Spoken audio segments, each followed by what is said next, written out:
घुरे थी मजदूर घुरन था हारी घुरन था तू दे मार जा तू समय दिया बिचन ते बार जा है बार जा तू समय दिया बिचन ते बार जा है बार जा देश धरती लाए बिढ़ंदे मार जा जे मार जा देश धरती लाए बिढ़ंदे मार जा जे मार जा तू समय दिया बिचन ते बार जाओ बार जा तू समय दिया बिचन ते बार जाओ बार जा। जीअं सिंध फ्रीडम मूवमेंट जे मरकज़ी सॾ ते सिंध जी सूंहं कारूंझर जबल जी नीलामी धारी आबादगारी सिंध मां जबरी खंबे गुम कयल क़ौमी कारकुननि ऐं सिंधी हिंदू नियाणियुनि खे जबरी खंबे मज़हब तब्दील करण ख़िलाफ़ सिंध जे मुख़्तलिफ़ शहरनि में कराची कोटड़ी जामशोरो सेवण ठरड़ी मोहबत में एहतजाजी रैलियूं कढे मुज़ाहिरा कया विया। जीअं सिंध फ्रीडम मूवमेंट जे चेयरमैन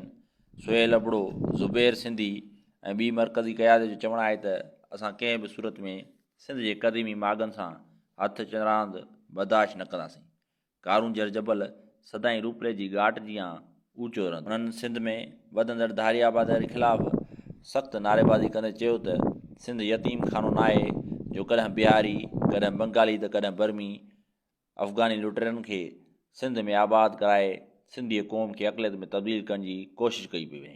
असां जी जेको इतिहादी रैली आहे सिंध जा माग सिंध जा नंग सिंध जा दंग पर हींअर जेको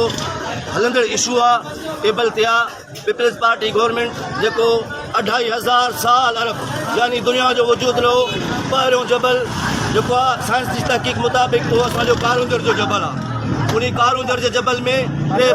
चार मुख़्तलिफ़ मज़हबनि जा वॾनि मज़हबनि जा दौर गुज़रिया आहिनि। उन्हनि मज़हबनि में ब्राह्मण आबाद थिया आहिनि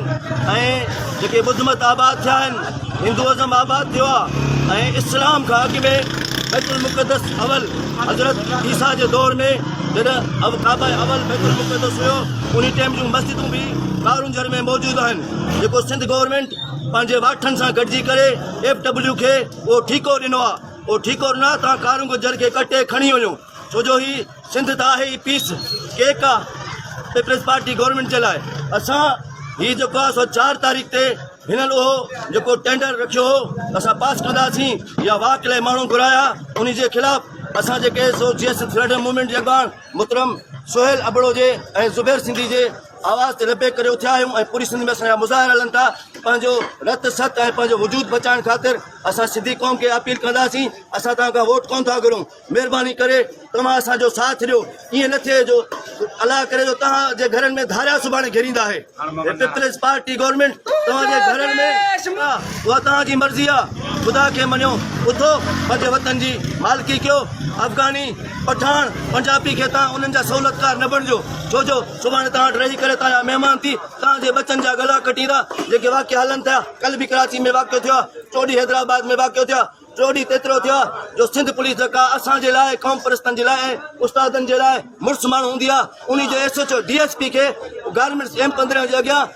अफ़गाननि ईअं कुटियो आहे जीअं सिंधी जो मिसालात उठ पतण ते कुटिबो आहे। ख़ुदा तव्हां असांजे लाइ मुतबर आहियो मुड़ुस माण्हू आहियो पर पठाण खे पंजाबियुनि जे अॻियां विकामियल आहियो। असां पंहिंजी धरती जी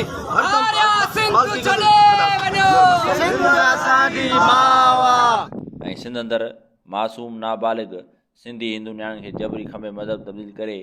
सिंधी हिंदुनि खे मजबूर करे पंहिंजे जनम भूमीअ मां कढण जी साज़िश रथी पई वञे जेका असांखे कंहिं बि सूरत में बर्दाश्त न आहे। उनखां पोइ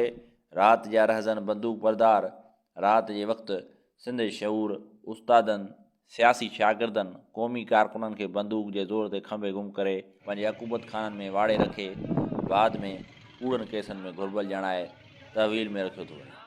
हुननि जो इंसानी हक़नि जी आलमी तंज़ीमुनि अक़वाम मुतहिदा समेत समूरे इदारनि खे अपील कयूं था त हिन रियासत मथां दबाव विझी हिन बरबरत ख़िलाफ़ फौरी तौर ते नोटिस वरितो वञे।